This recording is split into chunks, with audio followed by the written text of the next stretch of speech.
Hello, good morning everyone. तो कैसे हैं आप सब? उम्मीद करते हैं स्वस्थ होंगे, मस्त होंगे और परीक्षा की तैयारी में व्यस्त होंगे। तो चलिए स्टार्ट करते हैं आज का करंट अफेयर। उससे पहले देखते हैं आज का मोटिवेशन लाइन क्या कहती है। कोशिश ऐसे करो कि हारते हारते कब जीत जाओ पता ही ना चले। कोशिश इतनी खामोशी से कीजिए कि सफलता आपकी शोर मचा दे। चलिए देखते हैं आज का पहला क्वेश्चन। हमारा आज का पहला क्वेश्चन क्या है? हमारा आज का पहला क्वेश्चन है, हाल ही में किस राज्य सरकार ने 2017 से 2021 तक के सभी ट्रैफिक चालान को रद्द कर दिए गए हैं? तो ये कौन सा राज्य सरकार है? तो ये है उत्तर प्रदेश की राज्य सरकार। तो किस मतलब राज्य की है? तो उत्तर प्रदेश की राज्य सरकार। उत्तर प्रदेश की राज्य सरकार ने ये जो रद्द किए गए चालानों की कुल राशि कितनी थी? तो कुल 1000 करोड़ रुपए राशि थी। कितनी राशि थी? तो 1000 करोड़ रुपए राशि थी। अच्छा देखिए यहाँ पे उत्तर प्रदेश की बात आई तो उत्तर प्रदेश की राजधानी क्या हो गई? उत्तर प्रदेश की राजधानी क्या हो गई? उत्तर प्रदेश की राजधानी हो गई लखनऊ। इसकी राजधानी क्या हो गई? तो लखनऊ जो है उत्तर प्रदेश की राजधानी है, जो कि किस नदी के किनारे है? ये गोमती नदी के किनारे है। किस नदी के किनारे है? तो गोमती नदी के किनारे है। और उत्तर प्रदेश को नवाबों का शहर कहा जाता है। क्या कहते हैं उत्तर प्रदेश को? तो नवाबों का शहर। नवाबों का शहर किसे कहते हैं? तो उत्तर प्रदेश को कहते हैं। यहाँ के वर्तमान में अभी सीएम कौन है? तो यहाँ के वर्तमान में सीएम है योगी आदित्यनाथ। कौन है? तो योगी आदित्यनाथ जो है वर्तमान में सीएम है। और गवर्नर बोले कि गवर्नर कौन है? तो आनंदीबेन पटेल। कौन है गवर्नर? तो आनंदीबेन पटेल जो है अभी यहाँ की गवर्नर है। अच्छा बता दीजिए, नंद बाबा जो दूध मिशन है, नंद बाबा दुग्ध मिशन योजना, ये कहाँ पे स्टार्ट किया गया है? तो ये स्टार्ट किया गया है उत्तर प्रदेश में। और एल्डर लाइन क्या? तो एल्डर लाइन क्या है? तो बेघर बुजुर्गों के लिए वो उनको आश्रय देना, ये एल्डर लाइन है। इसको कहाँ पे मतलब शुरुआत किया गया है? तो उत्तर प्रदेश में शुरुआत किया गया है। और 13वीं हॉकी इंडिया सब जूनियर पुरुष राष्ट्रीय चैंपियनशिप किसने जीता है? तो ये जीता है उत्तर प्रदेश ने। किसने जीता है? उत्तर प्रदेश ने जीता है। तीसरा खेलो यूनिवर्सिटी गेम्स की शुरुआत कहाँ पे की गई है? तो ये उत्तर प्रदेश में की गई है। बच्चों के लिए डिजिटल हेल्थ कार्ड बनाने वाला पहला राज्य कौन है? तो वो भी उत्तर प्रदेश है। चलिए बढ़ते हैं अगले क्वेश्चन की ओर। हमारा अगला क्वेश्चन क्या है? हमारा अगला क्वेश्चन है, सबसे अधिक डिजिटल भुगतान के मामले में कौन सा देश शीर्ष स्थान पर है? तो सबसे अधिक डिजिटल भुगतान के मामले में शीर्ष स्थान पर कौन सा देश है? वो देश है हमारा भारत। वो कौन सा देश है? तो हमारा भारत देश जो है ये शीर्ष स्थान पे है डिजिटल भुगतान के मामले में। अच्छा तो बता दीजिए, ISSF जूनियर विश्व कप की पदक तालिका में शीर्ष स्थान पर कौन सा देश है? वो हमारा भारत देश है। अच्छा इसमें भारत ने कितनी मतलब मेडल को हासिल किए हैं? तो ISSF में भारत ने कितनी मेडल को हासिल की है? तो total 15 medal, 6 gold medal, 6 silver medal और 3 जो है ब्रॉन्ज मेडल, यानी टोटल 15 मेडल इसमें हासिल की है। और बता दीजिए, हॉकी जूनियर एशिया कप का खिताब किसने जीता है? तो हमारे भारत ने जीता है। और 2024 में जो क्वाड की मेजबानी करने वाला है वो कौन करेगा मेजबानी? तो वो भी भारत करेगा। और इंटरपोल की 90वीं बैठक की मेजबानी कौन करेगा? वो भारत करने वाला है। ICC मेंस वर्ल्ड कप का आयोजन कहाँ पे होगा? तो ये भारत में होगा। शंघाई संगठन 2023 का मेजबानी किसने की? तो वो भी भारत किया। ICC मेंस वर्ल्ड कप का आयोजन कहाँ होने वाला है? तो वो भारत में होगा। और मेंस हॉकी वर्ल्ड कप की मेजबानी कौन करेगा? तो वो भी भारत करेगा। इतना याद रखिएगा। चलिए बढ़ते हैं अगले क्वेश्चन की ओर। हमारा अगला क्वेश्चन क्या है? तो हमारा अगला क्वेश्चन है, हाल ही में किसने E27 ईंधन और इथेनॉल मिश्रित डीजल ईंधन पर पायलट अध्ययन को शुरू किया है? वो किसने किया है? तो HPCL। किसने शुरू किया है? तो HPCL Hindustan petroleum corporate limited, इसने शुरू किया है। अच्छा HPCL जो है इस तरह के व्यापक अनुसंधान कार्यक्रम को शुरू करने वाली भारत की पहली कंपनी बन गई है। HPCL ने 6 फरवरी 2023 को देश भर में 23 रिटेल आउटलेट्स पर सफलतापूर्वक E20 ईंधन को भी लॉन्च किया था। HPCL जो है भारत की मतलब सबसे बड़ी तेल कंपनियों में से ये एक है HPCL। इसने लगभग 16,000 से अधिक पेट्रोल पंप, इसका जो HPCL जो है 16,000 से अधिक पेट्रोल पंप का इसका नेटवर्क है। अगर बोले कि HPCL को मतलब कब स्थापित किया गया था, तो HPCL को स्थापित 1959 में किया गया था। कब स्थापित किया गया था? 1959 में इसको स्थापित किया गया था। इसका हेड क्वार्टर कहाँ पे है? तो इसका हेड क्वार्टर हो गया मुंबई। हेड क्वार्टर कहाँ पे है HPCL का? तो मुंबई में इसका हेड क्वार्टर है, ये याद रखिएगा। चलिए बढ़ते हैं अगले क्वेश्चन की ओर। हमारा अगला क्वेश्चन क्या है? तो हमारा अगला क्वेश्चन है, सूचना और प्रसारण मंत्रालय ने अंतर्राष्ट्रीय योग दिवस मीडिया सम्मान की दूसरे संस्करण की घोषणा की है। इसे कितने श्रेणियों में दिया जाएगा? तो ये जो अंतर्राष्ट्रीय योग दिवस में मीडिया सम्मान जो देने वाला है, वो कितने चरणों में देने जाने वाला है? वो दिया जाएगा 3 चरणों में। कितने चरणों में दिया जाएगा? तो 3 चरणों में दिया जाएगा। ये 3 श्रेणी क्या क्या है? तो एक है प्रिंट, क्या क्या है? तो पहला है प्रिंट, दूसरा है टेलीविज़न यानी कि टीवी, और तीसरा क्या है? तो तीसरा है रेडियो। तीसरा क्या है? तो रेडियो। ये 3 श्रेणी है जिसमें मतलब कि मीडिया को सम्मान दिया जाएगा। ये 3 श्रेणी में समाचार पत्र, इलेक्ट्रॉनिक मीडिया, टीवी और इलेक्ट्रॉनिक मीडिया, रेडियो में योग में सर्वश्रेष्ठ मीडिया सम्मान से लिए एक विशेष जो है, इसमें एक विशेष पुरस्कार दिया जाएगा। इस सम्मान में क्या दिया जाएगा? तो एक विशेष प्रकार की ट्रॉफी दी जाएगी और एक प्रशस्ति पत्र दिया जाएगा। इसमें जो सर्वश्रेष्ठ जो कवरेज करेगा उसको ये सम्मान दिया जाएगा। चलिए बढ़ते हैं अगले क्वेश्चन की ओर। हमारा अगला क्वेश्चन है, हाल ही में किसने हमारी भाषा हमारी विरासत नामक एक प्रदर्शनी का शुभारंभ किया है? वो किसके द्वारा शुभारंभ किया गया है? वो किया गया है भारत के राष्ट्रीय अभिलेखागार। किसके द्वारा शुरू किया गया है? तो भारत के राष्ट्रीय अभिलेखागार है, उनके द्वारा शुरू किया गया है। भारत के राष्ट्रीय अभिलेखागार में संस्कृति राज्य मंत्री मीनाक्षी लेखी द्वारा ये जो हमारी भाषा और हमारी विरासत नामक ये प्रदर्शनी है, इसका उद्घाटन किया गया है। यह प्रदर्शनी जो है भारत में भाषाई विविधता को दर्शाती है। क्या दर्शाती है? तो भाषाई विविधता को दर्शाती है, और मूल जो पांडुलिपि है तथा जो दुर्लभ पुस्तक है उसका चयन का भी ये प्रदर्शित करती है। ये प्रदर्शनी में भारत के सबसे पुराने पांडुलिपि के संग्रह, क्या है सबसे पुराने पांडुलिपि का संग्रह क्या है? गिलगित पांडुलिपि, उसका भी प्रदर्शनी इसमें किया गया है। तो ये सब याद रखिएगा। चलिए बढ़ते हैं अगले क्वेश्चन की ओर। हमारा अगला क्वेश्चन है, हाल ही में किस मंत्रालय ने ब्लू हाइड्रोजन एनर्जी सिक्योरिटी पर एक सेमिनार को शुरू किया है? तो ब्लू हाइड्रोजन एनर्जी सिक्योरिटी पर किसने ये जो सेमिनार है वो शुरू किया है? वो किसके द्वारा शुरू किया गया है? वो शुरू किया गया है कोयला मंत्रालय के द्वारा। किसके द्वारा शुरू किया गया है? तो कोयला मंत्रालय के द्वारा शुरू किया गया है। कोयला मंत्रालय जो है ब्लू हाइड्रोजन एनर्जी सिक्योरिटी एवं हाइड्रोजन इकोनॉमी पर एक सेमिनार का आयोजन किया है। इसमें क्या होगा कि इसमें कोयले से हाइड्रोजन के लिए जो उपलब्ध तकनीक है उसको लागत प्रतिस्पर्धा पर विचार विमर्श किया जाएगा। इस सेमिनार में क्या किया जाएगा? तो जो कोयला से जो हाइड्रोजन उपलब्ध किया जाता है उसके तकनीक और लागत पर इस पर विचार विमर्श किया जाएगा। इस सेमिनार की अध्यक्षता कौन कर रहे हैं?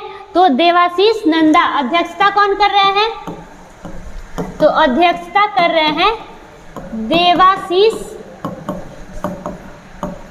देवाशीष नंदा जो है इस सेमिनार की अध्यक्षता कर रहे हैं। कौन कर रहे हैं? तो देवाशीष नंदा इसकी अध्यक्षता कर रहे हैं, एवं कोयला मंत्रालय के OSD पीयूष गोयल द्वारा समन्वित किया जा रहा है।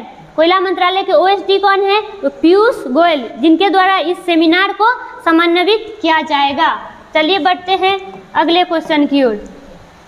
हमारा अगला क्वेश्चन है, किस कंपनी को भारत में अपना जीवन बीमा कारोबार शुरू करने के लिए भारतीय बीमा नियामक और विकास प्राधिकरण मंजूरी मिली है। उससे किस कंपनी को मंजूरी दी गई है? तो वो है गो डिजिटल लाइफ इंश्योरेंस। कौन सी कंपनी को ये मंजूरी दी गई है? तो गो डिजिट लाइफ इंश्योरेंस, इसको ये मतलब दी गई है। अच्छा बता दी, ये जो किसके द्वारा दी गई है? तो वो दिया गया है भारतीय बीमा नियामक और विकास प्राधिकरण। ये जो कंपनी है ये भारत में बीमा उद्योग एवं विनियमित करने वाले जो कंपनी है उसको लाइसेंस देने का काम करती है। इसको क्या करती है? तो लाइसेंस देने का काम करती है। अच्छा, इसका स्थापना कब हुआ है? ये जो है IRDAI, इसका स्थापना कब हुआ है?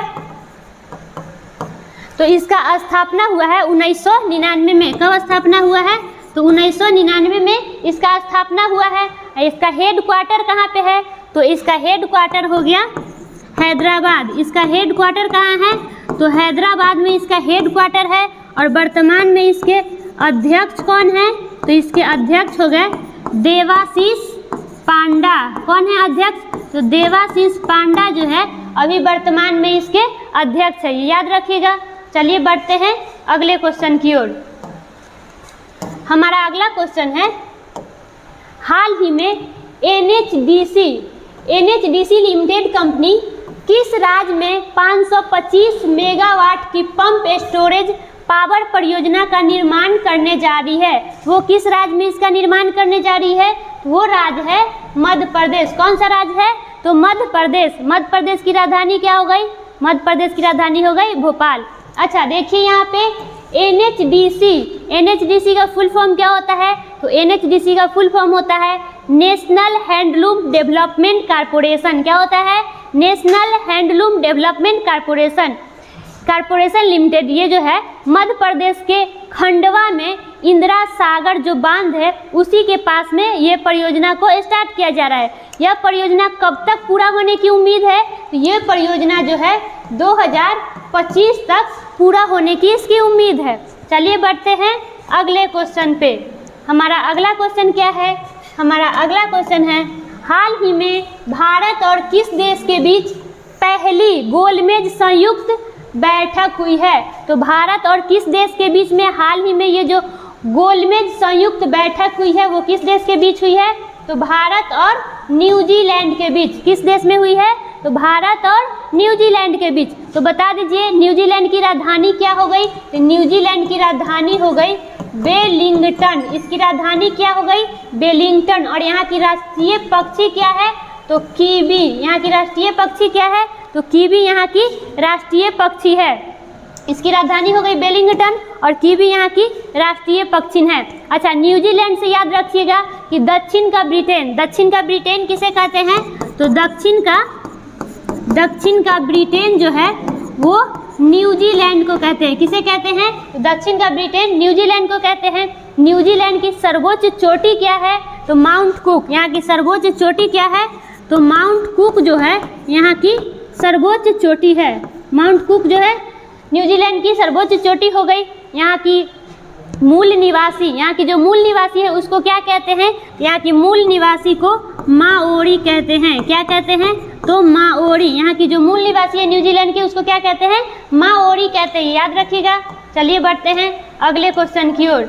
हमारा अगला क्वेश्चन है, हाल ही में मिंडोक हिरिग्यस्पा का जातीय पुष्प उत्सव कहाँ पे शुरू हुआ है? तो ये कहाँ पे शुरू किया गया है? तो ये शुरू किया गया है, कहाँ पे शुरू किया गया है? तो ये शुरू किया गया है कारगिल और लद्दाख जो दोनों जगह ये जातीय पुष्प उत्सव को शुरू किया गया है। इस मतलब उत्सव में क्या होता है? तो इस जो उत्सव जो पुष्प त्यौहार है इसमें गुरुवार या शुक्रवार को लोग क्या करते हैं? पहाड़ों से फूल को एकत्र करते हैं और सुबह सुबह जो अपने प्रियजन हैं उनके कब्रों पर जाकर उनकी प्रार्थना के लिए साथ उनको फूल चढ़ाते हैं। क्या करते हैं? तो वहाँ पे जाके कब्र पे पहाड़ों से फूल तोड़ के लाते हैं और उनके कब्र पे जाके फूल को अर्पित करते हैं यानी चढ़ाते हैं।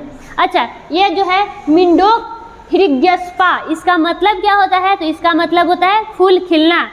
इसी को मिंडोक लानमू भी कहते हैं। इस त्यौहार को मिंडोक लानमू भी कहते हैं जिसका मतलब होता है फूल उत्सव। ठीक है, याद रखिएगा। चलिए बढ़ते हैं नेक्स्ट क्वेश्चन पे। हमारा अगला क्वेश्चन है, हाल ही में कहाँ के पूर्व राष्ट्रपति पर गोपनीय दस्तावेजों के मामले में अभियोग लगाया गया है? तो कहाँ के पूर्व राष्ट्रपति पे इसका अभियोग लगाया गया है? वो लगाया गया है अमेरिका के राष्ट्रपति। अमेरिका के जो पूर्व राष्ट्रपति है उनके ऊपर गोपनीयता दस्तावेजों के मामले में उस पर अभियोग लगाया गया है। ठीक है, अमेरिका की राजधानी क्या हो गई? तो वाशिंगटन इसकी राजधानी हो गई। तो आज के लिए इतना ही। चलिए देखते हैं कल के करंट अफेयर का रिवीजन करते हैं। हमारा पहला क्वेश्चन है, हाल ही में हार्वर्ड विश्वविद्यालय के लिए किसे वित्त विभाग उपाध्यक्ष एवं CFO के रूप में नामित किया गया है? तो वो किसे नामित किया गया है? तो वो है रितु कालरा। किसे नामित किया गया है? तो रितु कालरा को नामित किया गया है। चलिए दूसरा क्वेश्चन देखते हैं। हमारा दूसरा क्वेश्चन है, प्रसिद्ध वैश्विक ब्रांड कंसल्टेंसी इंटरब्रांड के अनुसार कौन सी कंपनी देश के सबसे मूल्यवान ब्रांडों की सूची में सबसे ऊपर है? तो वो कौन सी कंपनी है? तो वो है TCS। कौन सी कंपनी है? तो वो है TCS। नेक्स्ट क्वेश्चन देखते हैं, भारत कितने वर्षों के बाद मिस वर्ल्ड 2023 पेजेंट की मेजबानी करने वाला है? तो वो है 27 वर्षों के बाद। कितने वर्षों के बाद? तो 27 वर्षों के बाद। हमारा अगला क्वेश्चन है, हाल ही में कौन सा देश त्रिपक्षीय समुद्री अभ्यास के पहले संस्करण ओमान की खाड़ी में शुरू किया है? वो कौन सा है? भारत, फ्रांस और UAE। चलिए नेक्स्ट क्वेश्चन देखते हैं। हमारा अगला क्वेश्चन है, हाल ही में कौन सा संगठन बैंकों को प्रीपेड फॉरेक्स रुपए कार्ड जारी करने की अनुमति दिया है? वो है RBI यानी रिजर्व बैंक ऑफ इंडिया। हमारा अगला क्वेश्चन है, हरियाणा के मुख्यमंत्री मनोहर लाल खट्टर, हरियाणा के मुख्यमंत्री मनोहर लाल खट्टर ने एकीकृत जल संसाधन कार्य योजना 2023 से 25 का शुभारंभ किस स्थान पे किया है? वो किस स्थान पे किया है? तो चंडीगढ़ पे किया है। कहाँ किया है? चंडीगढ़ में। चलिए अगला क्वेश्चन देखते हैं। हमारा अगला क्वेश्चन है, हाल ही में LG मनोज सिन्हा ने कहाँ भगवान वेंकटेश्वर मंदिर का उद्घाटन किया है? वो कहाँ पे किया गया है? तो वो जम्मू में किया गया है। हमारा अगला क्वेश्चन है, हाल ही में कौन सा देश आर्टिफिशियल इंटेलिजेंस सुरक्षा पर पहले वैश्विक शिखर सम्मेलन की मेजबानी करेगा? तो वो है UK। कौन है? तो UK।